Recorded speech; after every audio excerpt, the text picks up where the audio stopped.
Hello everyone!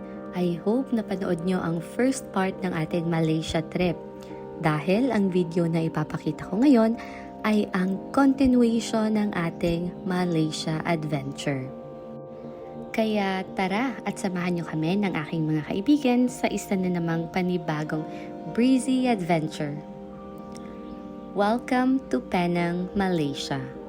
Ang Penang ay isang state ng Malaysia na matatagpuan sa northwestern coast of Peninsular Malaysia. And based on my research, 370 kilometers ang layo ng aming biyahe sa kanyang train. And it will take around 4 hours para marating namin ang Butterworth Station kung saan kami ay bababa para sumakay naman ng ferry papuntang Penang Island. At dito na din kami sinundo ni Josh kaya hindi na kami nahirapan kung saan kami pupunta at kung anong susunod namin gagawin dahil si Josh na yung nag-guide sa amin. At dahil nga sa haba ng binahe namin ay talagang sobrang gutom kami nang makarating sa Butterworth Station kaya nilibre kami ni Josh ng snacks. At habang nagmemeryenda kami, nalaman ko na ang Penang pala ay nahahati sa dalawang sections. Ang Seberang Perai, correct me kung mali yung pagkaka-pronounce ko, and ang Penang Island kung saan naroon ang capital city of Georgetown at yun din ang ating last stop sa ating napakahabang biyahe. Mabilis lang din naman ang ferry ride going to the island, kaya hindi rin kami talaga nahirapan. And finally, after a few minutes, ay nakarating na din kami sa Penang Island. And paglabas talaga from the seaport, ay makikita mo yung mga naglalakihang buildings na para bang yung mga makikita mo sa London or any European countries. At syempre, pagod na din kaming maglakad, kaya we booked our Grab ride papunta sa hotel kung saan kami magsistay. At kung mapapansin nyo, talagang sobrang ganda ng mga designs ng mga buildings nila dito.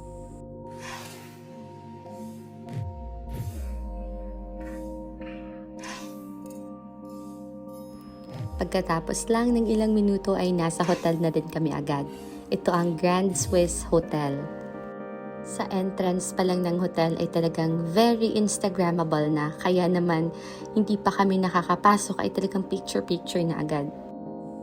Pagkatapos naman naming makapag-check-in ay nag-freshen up lang kami at iniwan yung mga kagamitan namin sa hotel. And syempre, diretso naman sa ilang mga pasyalan dito sa Georgetown. Ang Georgetown ay ang capital city ng Penang. At katulad ng sinabi ko kanina, napaka-unique at napakaganda ng architecture nila. At syempre, base na din yan sa mga nakikita ko habang naglalakad kami papunta sa isang sikat na street food stalls dito sa Georgetown. At sobrang sayangan namin nang makita namin kung gaano kadami yung mga pagkain na makikita dito. At mukhang lahat ay talagang napakasarap. At una na nga naming in-order ang Char Kway Teow na sikat na pagkain dito. Halo-halo nga din pala ang mga cuisine nila. Merong Chinese, Indian at Malaysian. At ang nakakatuwa pa dito ay talagang makikita mo kung paano niluluto yung mga in-order mo at sobrang mura din ang mga pagkain nila. At hindi pa nga kami nakontento at muli kaming namili ni Ate Jerna ng iba pang mga pagkain. Nakita namin itong parang mga nakatuhog na mga gulay, seafoods at iba't ibang klase ng mga street foods at yun na nga, dito kami kumuha. Bawat sticks ay may kulay at bawat kulay ay may katumbas na halaga. At yun ang pagbabasihan kung magkano ang babayaran mo. Kapag nakapili ka na ay may options ka para i-fry o pahaluan ang mga napili mo at ibibigay na sa iyo ang order mo after kasama na ang napakasarap na sauce o mga sausawan. At sinimulan na nga namin ang chibugan sa Georgetown.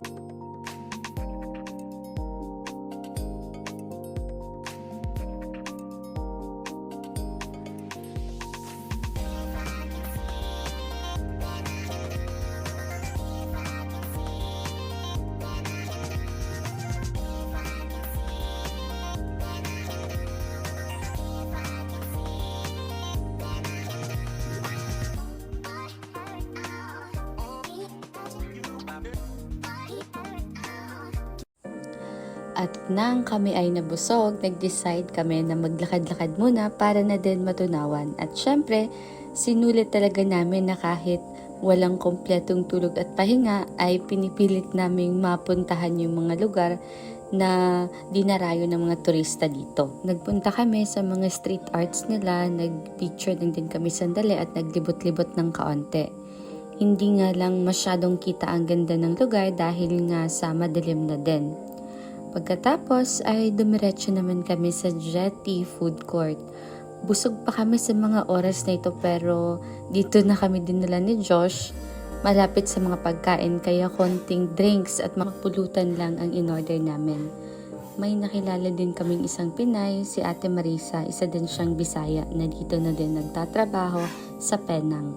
Ayan, at sobrang daming drinks nga yung mga tinry namin. Nag-try din kami ng mga beer nila para matikman namin kung masarap din ba.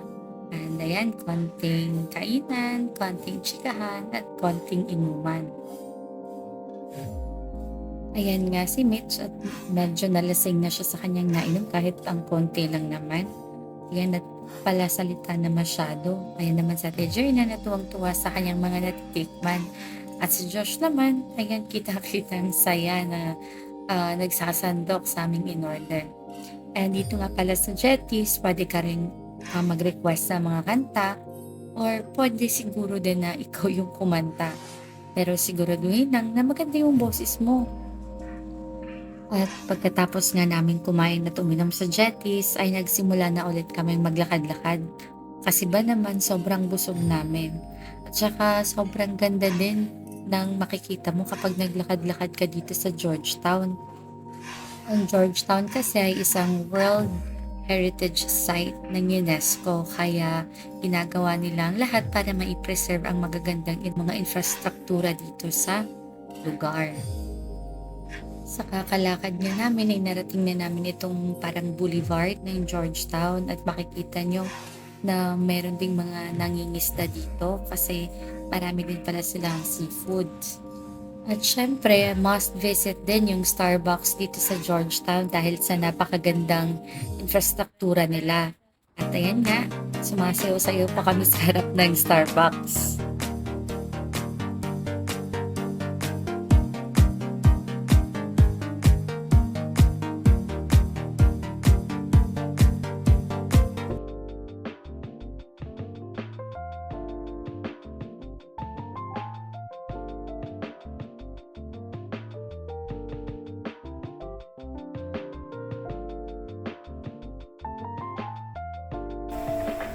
Pagkatapos nga naming umorder sa Starbucks ay naglakad-lakad ulit kami hanggang sa marating namin ang Love Lane, ang sikat na street dito sa Penang dahil sa kanyang very lively surroundings. Andito yung mga bars, yung mga kainan at saka sobrang daming turista din.